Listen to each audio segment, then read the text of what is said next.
Olá, seja muito bem-vindo ao Mil Tons de Filosofias, o podcast que transforma grandes ideias em reflexões para o nosso cotidiano. Eu sou o professor Milton e hoje vamos conhecer um dos filósofos mais importantes da história política, John Locke. Você já parou para pensar por que existe um Estado? Será que o governo pode fazer tudo o que quiser? De onde surgem nossos direitos? Essas perguntas continuam atuais e foram respondidas há mais de 300 anos. Nesse episódio, vamos entender como esse filósofo revolucionou a maneira de pensar a liberdade, os direitos individuais e os limites do poder político. Então, prepare-se para mais uma viagem pelo universo da filosofia. Primeira parte, né? Vamos lá ver quem foi John Locke. John Locke nasceu na Inglaterra em 1632, período marcado por intensos conflitos entre reis e o parlamento. Essas disputas influenciaram profundamente seu pensamento. Locke acreditava que nenhuma pessoa nasce destinada a governar as outras. Para ele, todos os seres humanos são livres e iguais por natureza. Sua obra mais importante na filosofia política é o Segundo Tratado sobre o Governo Civil, publicado em 1689. Nesse livro, ele apresenta uma ideia que mudaria o mundo. O governo só é legítimo quando possui o consentimento dos governados. Essa teoria influenciou a Revolução Gloriosa Inglesa, a independência dos Estados Unidos e diversas constituições modernas. Aí para o nosso bloco 2, o estado de natureza, tá? Antes da existência dos governos, como viviam os seres humanos? Locke imaginou um período chamado de estado de natureza. Diferentemente de Hobbes, que descrevia o Estado como uma guerra permanente, Locke acreditava que as pessoas podiam viver em relativa paz. Cada indivíduo possuía direitos individuais ou naturais que ninguém podia retirar. Esses direitos eram direito à vida, direito à liberdade, direito à propriedade. Esses direitos não eram concedidos, cara, a por um rei ou pelo Estado, tá? Esses direitos eram concedidos pela lei, pelas leis da natureza, ok? Então, eles pertencem simplesmente pelo fato do ser humano simplesmente existir. O problema era que, sem uma autoridade comum, nem sempre esses direitos eram respeitados. Por que surge o Estado? É justamente para proteger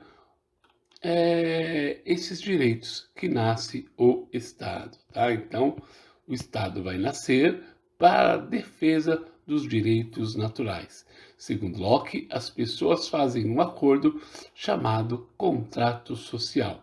Nesse contexto, cada cidadão aceita criar um governo para garantir a justiça, a segurança e a proteção da propriedade.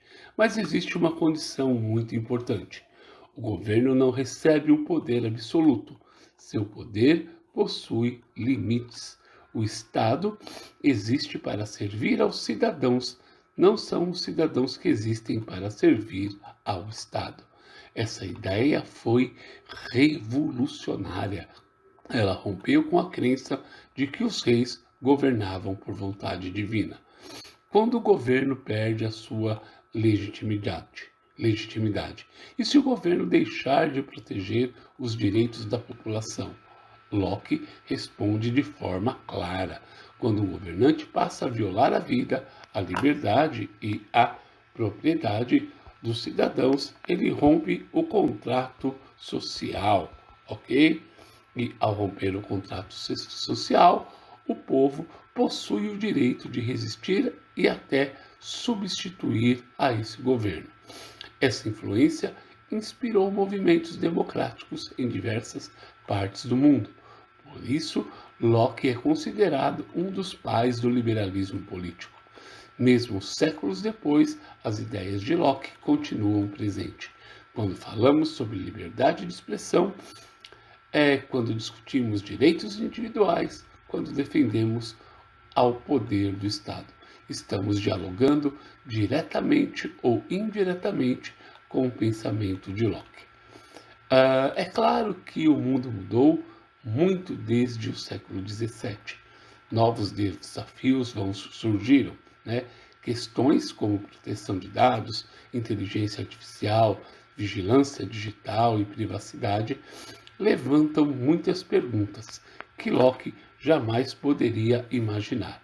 Mesmo assim, sua principal preocupação continua sendo extremamente atual. Como proteger a liberdade das pessoas sem abrir espaço para abusos de poder?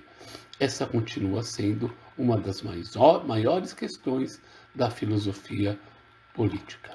Para encerrar, John Locke ensina que o Estado não deve existir para controlar completamente a vida das pessoas. Sua principal função é proteger os direitos naturais dos cidadãos, tá? A liberdade, a igualdade perante a lei e o direito à propriedade são pilares que influenciaram a construção das democracias modernas. E aí, agora fica a nossa reflexão. Até que ponto o Estado pode limitar a liberdade em nome da segurança coletiva? Tá? Essa é uma pergunta contínua e viva e merece ser debatida por todos nós. Se você gostou desse episódio, compartilhe este podcast, siga o Mil Tons de Filosofias e acompanhem os próximos episódios, nos quais continuaremos explorando as grandes ideias que moldaram a história da humanidade. Muito obrigado pela companhia e até ao próximo episódio.